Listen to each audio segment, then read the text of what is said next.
Hi friends, welcome back to my channel. இன்னைக்கு பார்த்தீங்கன்னா தக்காளி சாதம் செய்ய போகிறேன். சிம்பிளான தக்காளி சாதங்க எப்படி செய்கிறேன்னு பாருங்கள். வாங்க வீடியோக்குள்ளே போகலாம். ஃபஸ்ட்டு வந்து ஒரு 4 ஸ்பூன் எண்ணெய் நிறைய ஊற்றிக்கலாங்க இதுக்கு, ஏன்னா எண்ணெய் தான் மெயின் இதுக்கு. அப்புறம் கடுகு வந்து ஒரு அரை ஸ்பூன், கொஞ்சமாக சீரகம், கடலை பருப்பு, உளுத்தம் பருப்பு ஒரு 2 ஸ்பூன், பொன்னிறமாக வரட்டும்.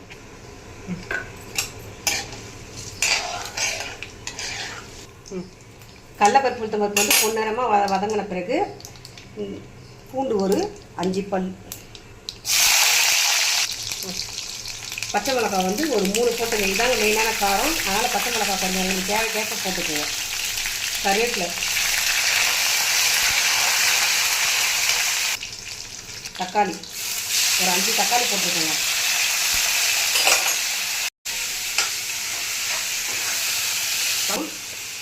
கொஞ்சமாக போட்டுங்க.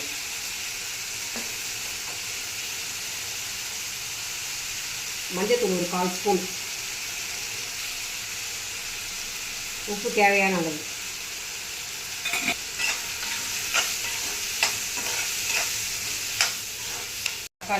தக்காளி நல்லா ஒன்றுமே தெரியாத மாதிரி இருக்கும்போது நம்ம சாதம் வடித்து கலரிக்கலாம். சாதம் சீக்கிரமாக ரெடி பண்ணிடலாம். இந்த தக்காளி சாதம் பார்த்தீங்கன்னா இந்த பேச்சுலரு, இந்த காலேஜ் ஸ்டூடெண்ட்ஸு இவங்களாம் வந்து சிம்பிளாக செஞ்சிடலாம். ஒரு 10 நிமிஷம் தான்.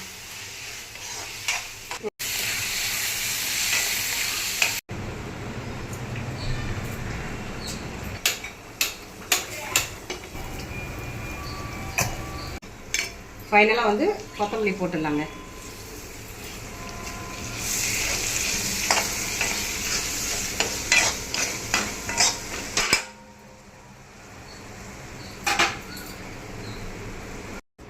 இப்போ வந்து அந்த தக்காளி சாதத்துக்கு வந்து இந்த அப்பளம் வறுத்து எடுத்துப்போங்க.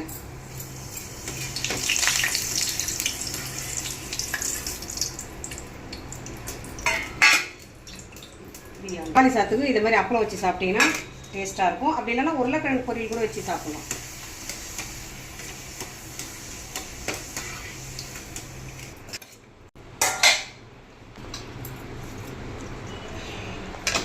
இப்போ வடித்த சாதத்தை எடுத்து இதில் போட்டு கலரிக்கலாம். இந்த மாதிரி கலர்னிங்கன்னா தக்காளி சாதம் இந்த கலரில் இருக்குங்க. செம்ம டேஸ்ட்டாக இருக்கும். இதை மாதிரி செஞ்சு பாருங்கள் நீங்களும். எங்கள் சேனல் பிடிச்சிருந்தா லைக் பண்ணுங்கள், ஷேர் பண்ணுங்கள், கமெண்ட் பண்ணுங்கள், சப்ஸ்கிரைப் பண்ணுங்கள். எங்கள் சேனலுக்கு சப்போர்ட் பண்ணுங்கள். தேங்க்யூ.